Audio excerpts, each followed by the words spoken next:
BP Inday, knowing that you are about to leave the Netherlands, how do you feel right now?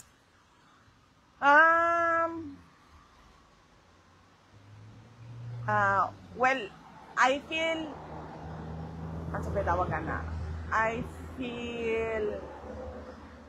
find comfort in the fact na darating si Hanilet at merong bibisita sa kanya sa mga araw na pwedeng magbisita. So yun lang kasi yung mahalaga na merong bumisita sa kanya araw-araw hindi araw-araw. Merong bumisita sa kanya sa mga araw na pinapayagan ang pagbisita para hindi siya malungkot at para merong na papasok yung araw-araw na balita. Nakakwento yung araw-araw na balita din doon sa kanya. Kasi tulad kanina, pag upo ko pa lang, nagtanong na kaagad siya anong nangyayari sa Pilipinas. So nabanggit ko na madami ang naperwisyo sa pagbaha. Sabi ko, and then napagkwentuhan namin na taon-taon na lang na ganon, pero wala talagang mga proyekto na nag-a-address sa baha. Ibig sabihin, inaantay na lang natin dumating yung bagyo at yung baha at maging biktima na naman tayo ulit ng baha taon-taon. So, yun yung napag-usapan kanina sa pagsimula ng aking bisita. Thank you, ma'am. Thank you, sir. Tanong ko lang po, kasi may breaking news kanina na na-deny po yung motion to postpone ni Pastor Apollo Kibuloy. Na ibalita niyo po ba sa kanya yun, or kung hindi, ano pong reaction niyo patungkol doon? Hindi ko nabalita sa kanya kasi ngayon ko lang nalaman na na-deny ang motion for bail ni Pastor Apollo Kibuloy. Pero nabanggit namin kanina, napag-usapan namin kanina si Pastor Apollo Kibuloy. Pero as usual, yung kwentuhan namin tulad ng buhok ni Trillanes ay sabi niya na pareho daw sila ng palad ni Pastor Kibuloy, pareho daw sila ng kapalaran. Tapos sabi niya, sana pala hindi na lang kami naging magkaibigan, baka pa hindi kami napunta sa detention. Tapos sabi ko wala namang kinalaman yung nagtawanan kami. Tapos sabi ko wala namang kinalaman yung mga guhit niyo sa palad sa inyong sa mga pangyayari ngayon. Sabi ko sa kanya, politika lahat yan. Yes, Vice. Good afternoon po. Salamat sa oras at panahon. May continuation ka, Boss Dave? No, mamaya na. Ma'am, may iba po tayo. Sinabi po ni House Spokesperson Princess Abante, tungkulin po daw ninyo na makinig sa State of the Nation address ni BBM. Sabi niya po ay handa ang Kamara, ay welcome kayo sakaling dadalo kayo sa SUNA. Your comment on this, ma'am?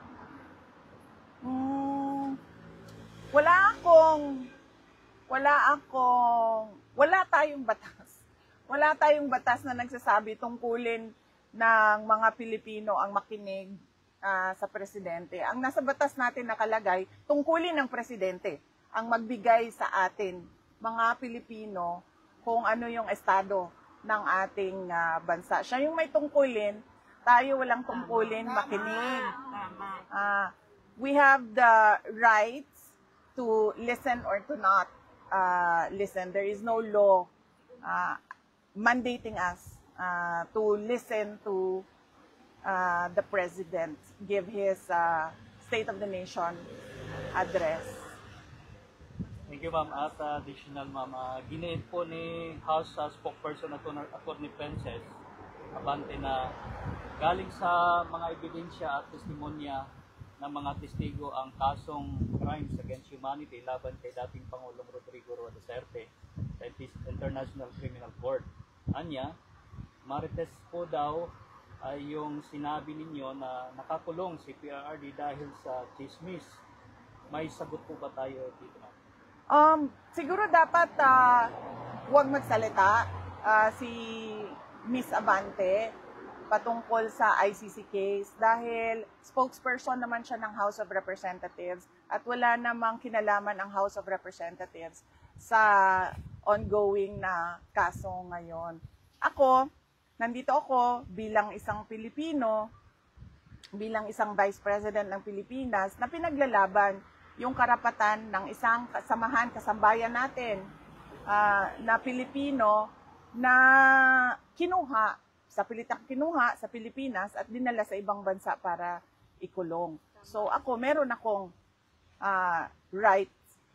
I have all the right to express my anger against what the administration of BBM did. Pero si Princess Abante, siya ay isang spokesperson ng House of Representatives. So ang dapat niyang itinatopic o ibinabahagi sa taong bayan ay kung ano yung nangyayari sa House of Representatives. Huwag na siyang sumausaw. Ayun. Huwag na siyang sumausaw sa it's out of her league. Thank you, ma'am. Ma'am, on other issue po, okay lang. Sinabi po ni Philippine Ambassador to the US na si Jose Manuel Romualdez na bukas po ang Pilipinas sa plano ng Amerika na magtayo ng isang ammunition factory sa bansa. Una niyo na pong pinuna yung foreign policy ni Marcos Jr. dahil sa masyadong pagpiling sa US.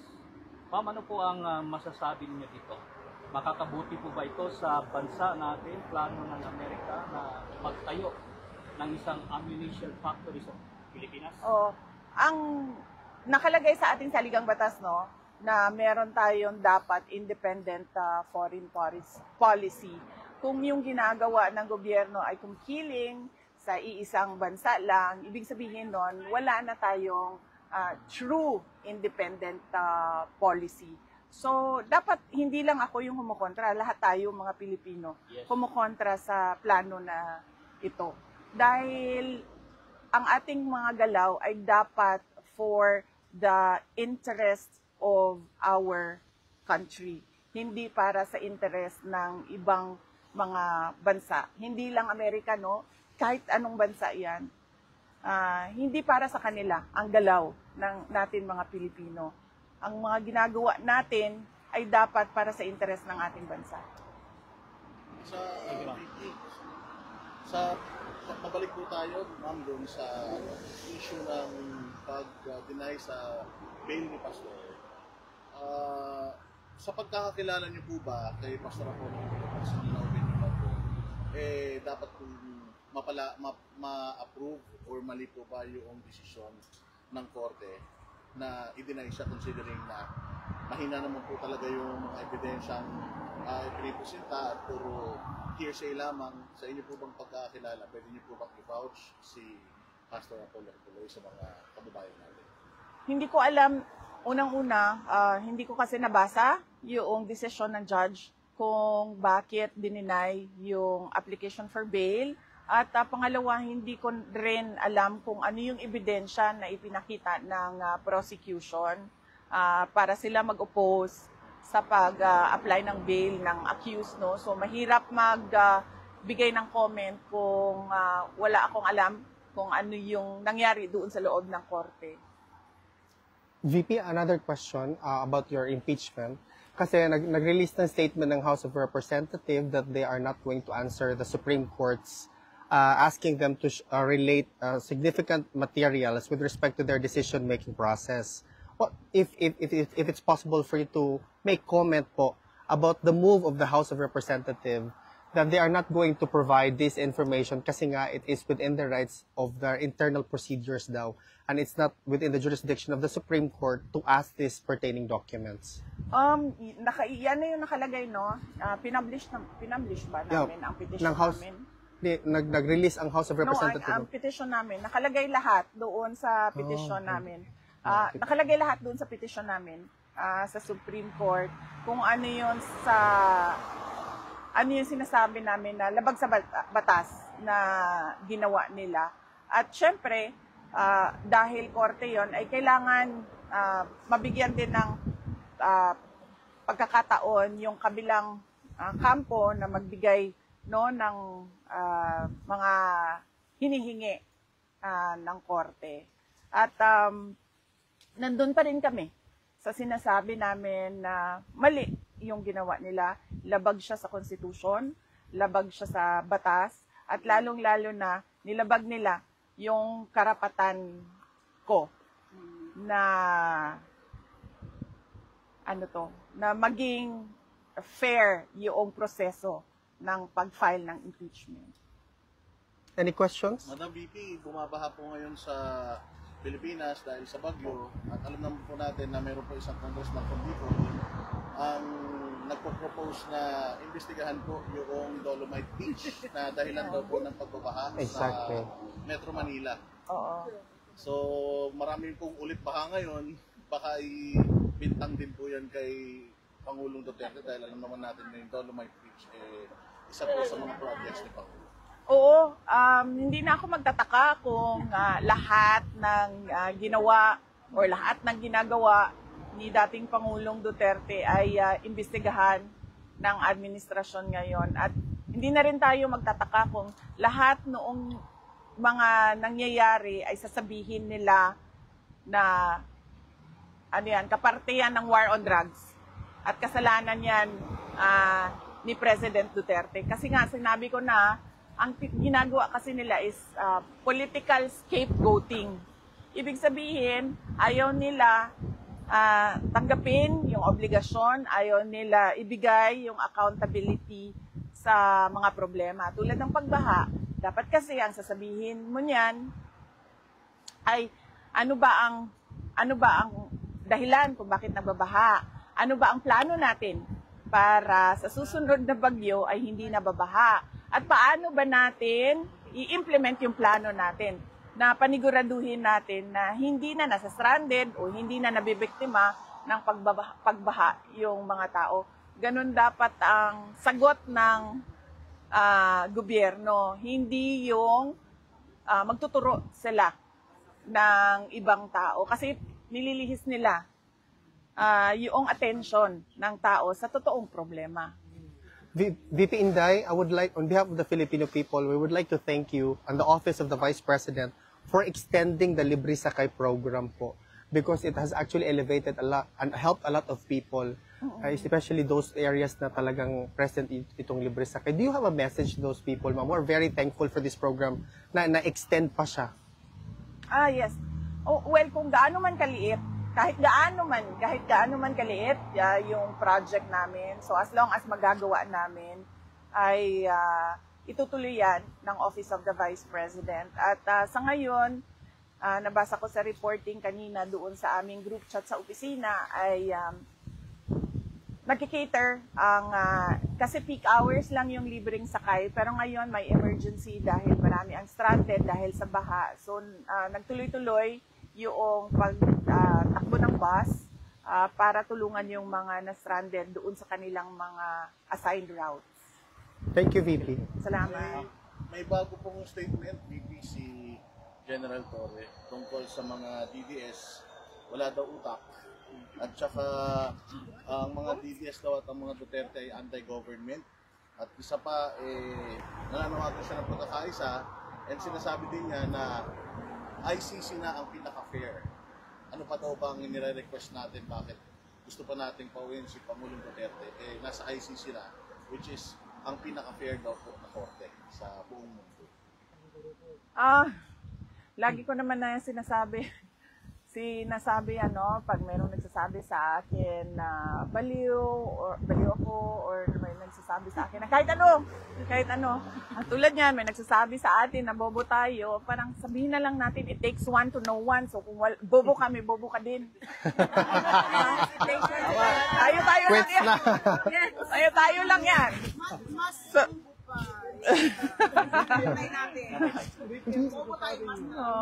Sabi ni Marcos na yung tubig, baha, ipunin. Para magamit pa natin sa pagkiyo. Anong comment niyo doon? Yun yung isolve niya para... Opo, ipunin po natin lahat, tapos i-deliver po natin sa Malacanang para po may mainom siya. Iinom na siya ng tubig, baha. Opo. Kaya susuyok mo. Ganun na po ang gagawin natin. Ipunin natin lahat, i-deliver natin sa Malacanang para meron silang mainom doon. Ma'am, okay lang. kasama ba sa option kay PRRD ang kwan, ang suggestion ni Attorney Harry Roque katong domestic legal remedy? Napag-usapan namin yan at ang napag-usapan namin magkakapatid ay one after the other ang remedies, hindi sabay-sabay. Okay. Ma'am, At alam ni Attorney Harry Roque yan. Alam niya dahil ilang beses na yan napag-usapan. ma'am, na kay na hinumduman nga tabang ni Pastor Kibuloy sa panahon sa eleksyon kay BBM. O importante ba ang kanang utang na loob sa mga Pilipino? Sa mga Pilipino, yes, utang na loob, delikadesa, malaki sa atin yan, delikadesa, utang na loob, bayanihan, yan yung mga portraits ng mga Pilipino. Kasama na ang pagiging hospitable. Yes. Portraits yan siya ng mga Pilipino. Na kay na hinumduman katong gitabang ni Pastor Kibuloy sa panahon sa eleksyon ni BBM.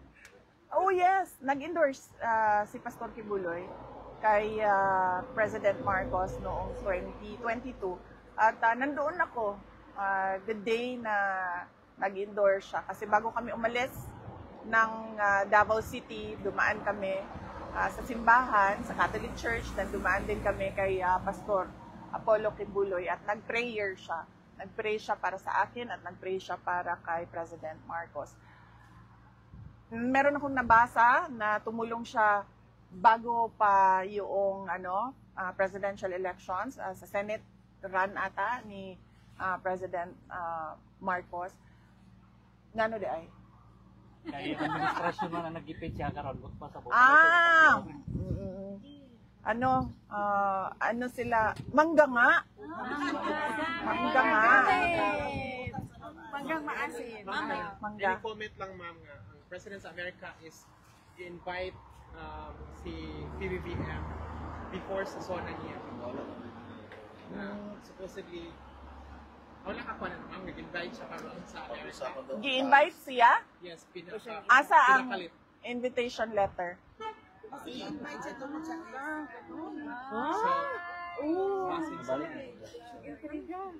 ano siya, ma'am? Any comment to that? Gusto ko makita yung invitation letter.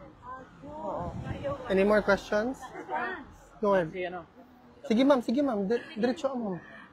Ma'am, pwede mga tanang kung anong good ka na. Ang mga tao ba, curious lang sila about ni Attorney Roque nung atong last Saturday wala siya. Invited ba daw siya atong event? Wala man Yes. natay isa-isa giimbita na tanan invited. Oo. And everybody are Welcome. were. Yeah. Everybody welcome. In fact, dito sa ano bang tawag dito, Duterte Street, welcome lahat. Sa lahat ng rallies, Yes. welcome lahat. In fact, nasaan na yung yung kasama ko sa Australia at pupunta din sa kasama ko sa Australia, pupunta din sa Korea. Lahat welcome and invited sa sa mga rallies natin. Siguro ang advice ko lang sa lahat, hindi naman talaga yan maiiwasan na meron tayong pagkakaiba ng opinyon, ng paniniwala, ng prinsipyo. Dapat yung mga ganon, pag merong problema, ay iset aside natin. Mag-focus tayo doon kay dating Pangulong Rodrigo Duterte kasi siya yung nangangailangan ng tulong natin. Correct. Ngayon. Isa lang ang goal natin is makagawa si Tatay Digong. Yes, opo. And then, I hope na magkaisa din tayo. Oo. Tapos, kung gumamit tayo by analogy, parang parang mag-asawa. Di ba, sa mag-asawa, darating yung punto na magsige na muglalis, magsige na mugaway, lagi kayong nag-aaway, lagi kayong nagtatalo, meron kayong mga hindi pagkasunduan dahil nga magkaiba yung ugali ninyo, magkaiba yung personalidad ninyo, magkaiba yung upbringing ninyo. Pero tatahimik kayo dahil meron kayong mga anak Correct. na kailangan kailangan na maayos yung pagpapalaki ninyo sa kanila at hindi nila nakikita na nag-aaway lagi yung kanilang mga magulang at nakatutok sila doon sa mga principal, mga primary ano bang tawag niyan? Concerns. Gawa na lang ng Primary mga problema. primary individuals doon sa relationship. Sa isang marriage, hindi kasi pag meron na kayo, kung kayo lang dalawa, kayo yung dalawa. Pero pag may anak na kayo, hindi na kayo yung dalawa ang importante. Ang importante na ay yung anak ninyo. Ganun din yun sa atin. Marami tayong pagkakaiba. Pero hindi tayo ang importante dito. Exactly. Ang importante dito ay si President Duterte. Amen. Ganun yun. Thank you, ma'am. Parang ganun yun. Pwede bang love nila o hindi pwede? One more. Always naman love, di ba? Ang different Mag-love na lang daw. Hindi pwede love kay BBM. Sa issue Ma'am, may question pa si Opo. Masyada, ma'am. ni alias Rene, kasama po sa kanyang testimonya before, na kayo daw pong dalawa ni Pangulong Duterte ay inaabutan ng baril sa Glory Mountain sa Davao. At nag-recant po siya. Kayo po ba ay mananawagan sa mga taga-Senado at mga kaalyado natin sa Senado na maimbestigahan yung recantation na yun ni alias Rene? Oo. Po yung inyong pangalan? Definitely. Hindi lang panawagan para maimbestigahan. Kung kailangan mag-file ng kaso sa mga nagpilit na mag-present ng witness na hindi makatotohanan ang sinabi, ay dapat mag-file ng kaso. Kayo po ma'am, since kayo po yung subject doon sa isa pa sa mga subject nung pagsisinungaling niya, gusto nyo rin po bang mag-file ng reklamo doon sa alias Rene? No, ang dami. Sa totoo lang, kung gusto ko lang mag-file, ang dami ko nang na-filean ng kaso dahil ang dami ko ng causes of action, sa totoo lang, under Philippine laws. Libel, cyber libel, harassment, threats, dami na. Pero wala akong pinafailan ng kaso. Bakit? Kasi paniwala ko, pag ikaw ay nakaupo dyan bilang Vice President, ay kahit sino pa yan, mangyayari talaga yan sa iyo dahil mainit, matindi, madumi ang politika sa Pilipinas eh. So, mangyayari yan sa iyo. So, kung every time merong cause of action, tulad yan, kunwari, merong cause of action dyan, mag-file ako ng kaso, maubos ang oras ko. 1,000 kaso ang complainant ako. At dahil lang yon sa aking katayuan bilang Vice President. Tapos susunod pa, Presidente, anak ako. Tapos,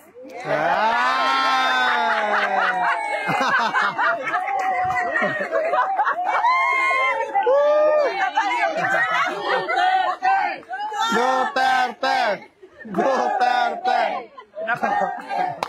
Pinapatawa ko lang kayo kasi alam ko pagod kayo sa biyahe. Yes po. Pagod kayo sa biyahe. Nainitan, naulanan. So pinapatawa ko lang kayo. We are waiting for ma'am? December of next year. Movement UK. Para yan sa presidential soon sa 2028 for President Sara Duterte. Sabi ni kanina, napag-usapan namin yan eh. Ang UK. 2028 elections, sabi niya, kung gusto mong tumakbo ka. Isa ako sa, hindi isa ako. sabi niya, ako ang pinakaunang mag-contribute at tumulong sa iyo. Sabi niya, sana lang ay nasa labas na ako sa kampanya, kasi gusto ko mangampanya. Pero sabi niya, pag sinabi mo sa akin na tatakbo ka, sabi niya, ako yung unang tutulong. Ba't po kaya nagbago Thank you, isip ma'am. niya, ma'am? Bakit po kaya nagbago isip ni PRD? Kasi dati ayaw. Ayaw niya, no? Oo. Ang discussion kasi kanina, ano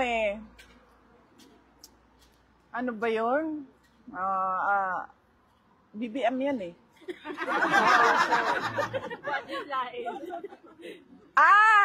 Sabi niya, Marcos daw tatakbo. Sabi ko, Marcos daw tatakbo. Sabi ko na, alam mo, wala nang boboto for a Marcos. Ever. Sa history ng Pilipinas, maging na ako, fortune teller na ako ngayon, nakikita ko na ang future. Sabi ko sa kanya, walang boboto sa mga Marcos na for president. Kasi unang-una, sino ba ang kakampi niya? Ang mga dilawan. Ang mga dilawan, pagdating sa election, pagdating sa selection, pipiliin nila dilaw. Hindi yan pipili ng Marcos. Sabi ko, sino pang kasama niya ngayon, kaalyado niya ngayon, Makabayan. Sabi ko, kung ang Makabayan pipili, para nila lang give up yung kanilang money-making filosofiya na na gusto nilang pabagsakin yung administrasyon at gusto nila sila yung i-install na gobyerno. So, sino boboto? Wala na boboto sa kanya na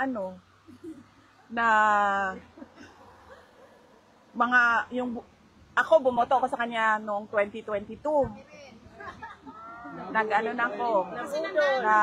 Nagmahay na ko. Katagam. Yes! Lesson learned na rin kay ma'am. Nakakaon na og tagam. So sino pa boboto sa Marcos? Sa susunod, wala na. Wala man silang kasama. Wala mo salik. Oh, alam nila yan. Kasi noong lumapit sila, alam nila na hindi nila kakayanin ang mga supporters ni Leni Robredo at the time noong 2022. So, ano ba yun? Yun. So sabi ko sa kanya, sino nang boboto sa Marcos? Sabi niya, pag ikaw tumakbo, yun na yan, sabi niya. Pag ikaw tumakbo, Thank you, ma'am. Any more questions, guys? Yep. Yes. Ano yung greatest fear nyo for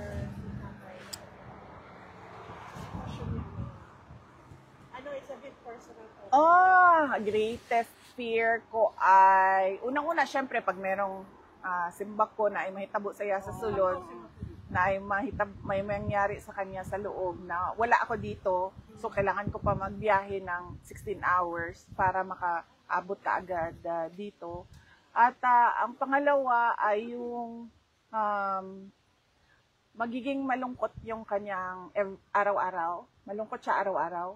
Kaya pinipilit ko talaga doon sa mga kapatid ko na kailangan talaga merong pumunta dito para bumisita kasi allowed naman bumisita. So, dapat meron talagang pumunta dito na bumisita kasi ayaw natin malungkot siya. May dumaan na araw na malungkot siya. Kasi tulad ngayon, kanina, hindi natapos yung kwentuhan namin, di ba? Time out na, sabi nung gwardya. So, sabi ko sa kanya, ay, huwag ka mag-alala pa kasi babalik ako bukas. So, he has something to look forward to every day kasi merong Thank you. Nandyan yung paborito niyang anak. Alam ko, sorry agad si Kogbolong. Ito yung paborito. Pag si Mayor Baste. Ha? Execute. Ni PRD? Hindi, claim ko lang yun. Claim ko lang. Wala naman sigurong magulang nagsasabi na may paborito siyang anak. Wala, diba? Wala siguro. nag-care lang siguro siya sa imo, pero ang yung care di niya, di na show ba? Di, bale, ang care niya, instead na ipakita niya ang love-love, mangusi na lang. Mangusi. Ang question na, kumusta na po yung mother niyo po? Kasi the last time she really wants to go home. Oo. Kahit ako man, sabi ko nga sa kaibigan ko kagabi, kasi nagtanong siya kung ano daw yung, kailan daw ako uwi sa Pilipinas kasi kailangan mag-meeting, mga ganun. Sabi ko, alam mo, paniwala ko, nararamdaman ko na kung ano yung nararamdaman ng mga OFW. Yes. Yung, alam mo yun, yung uwi ka na, pero hindi ka pwede umuwi. Correct, ma'am. Yes, ma'am. Ganun yung Feeling mo. ano ko. Oo. Tapos ang ano pa sa akin, ang mas worst pa sa akin ay yung nakatira ka ba sa hotel, tapos lilipat na naman ng hotel kasi security, 'di ba? So lilipat na naman ng hotel. So tapos yung kama ko kasi sa Pilipinas, matigas siya. Matigas. Kasi para hindi sumakit yung likod, tsaka hindi sumakit yung... Tapos madaming hotel, halos siguro lahat ng hotel, malambot yung kama nila, 'di ba? So masakit siya dito sa Velvet. lower back. Tapos yung unan pa nila, malambot na yung kama, malambot pa yung unan, so nakatulog ka na ganyan. Okay. So, Ma'am, do you have a ganyan. Excited siya, ma'am, na makauwi. I'm sure excited siya na umuwi. Kasi sinabihan ko siya na,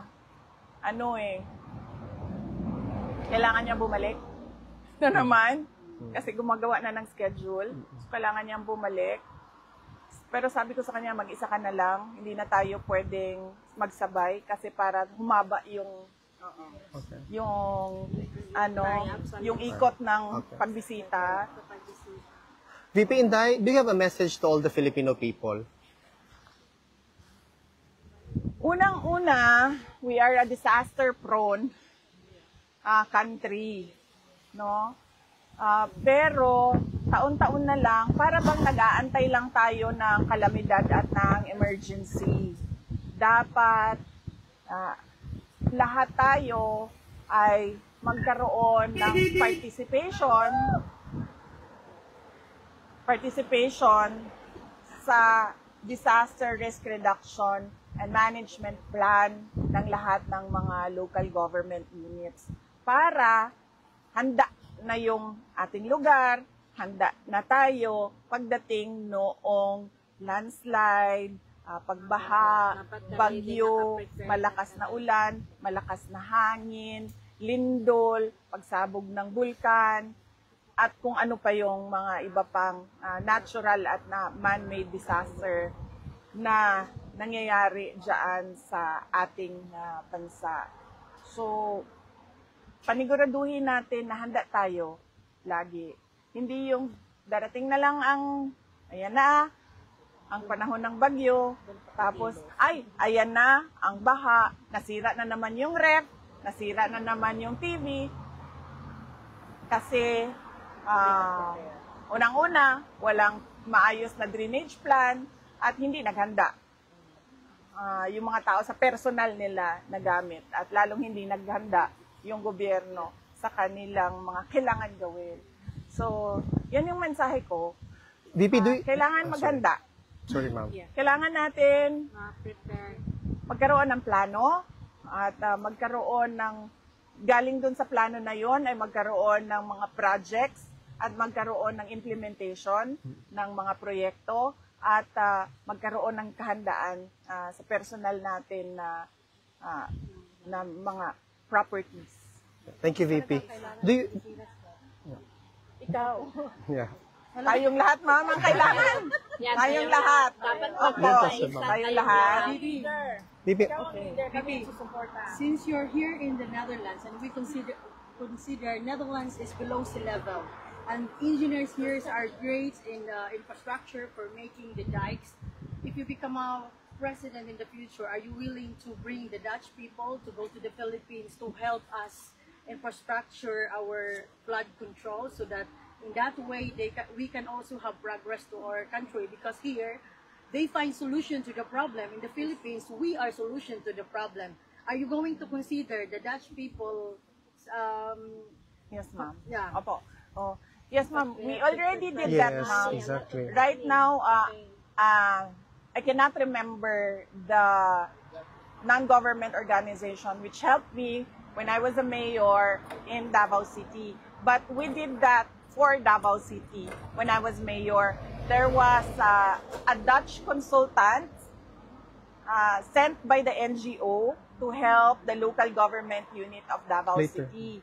And then he went around, forgot his name, I forgot the name of the NGO, but it's in newspaper articles. He went around Davao City, and then he assessed the problems, and then he gave common sense solutions. Truly, he gave common sense solutions to the problems of the city with regard to sidewalks, pedestrians, and drainage. Apo. Yan yung pinunta niya doon. At nagbigay siya ng mga recommendations niya. Na ito din yung na-incorporate namin during the JICA study, Japan International Cooperation Agency, na IM for Davao, Infrastructure Modernization for Davao. Nasali yun doon sa kanilang mga planning. Last question, Sir VP. So yes, ma'am. Yes. May experience ako when I was mayor with a Dutch technical consultant. Sundan ko lang yung kay Alvin, yung message sa mga Pilipino. Ngayon po, matindi ang bashing kay Pastor Quiboloy dahil lalong-lalo na nung na-deny yung kanyang bail, ibig sabihin daw na napakalakas ng ebidensya against him. Dinaya na po yung Duterte, nakakulong na po siya ng walang kasalanan, and ngayon, dininay pa yung kanyang bail. Mababa po ang moral ng mga sympathizers, supporters ng KOJC at ng mga DDS patungkol dito. Meron po ba kayong mensahe para sa kanila? Oo, i-share ko ang na-i-share ni dating Pangulong Rodrigo Duterte sa akin kanina. Kasi tinanong ko siya, sabi ko, pag ba mag-isa ka na lang, tapos nag-iisip ka kung ano yung mga nangyayari sa ating bansa, nangyayari sa kaso mo, anong ginagawa mo? Sabi niya, unang-una ay kinakausap niya daw ang Diyos. At lagi niyang sinasabi na if it is your will and it should be your way. Yun yung sinabi niya sa akin. Thank you, VP.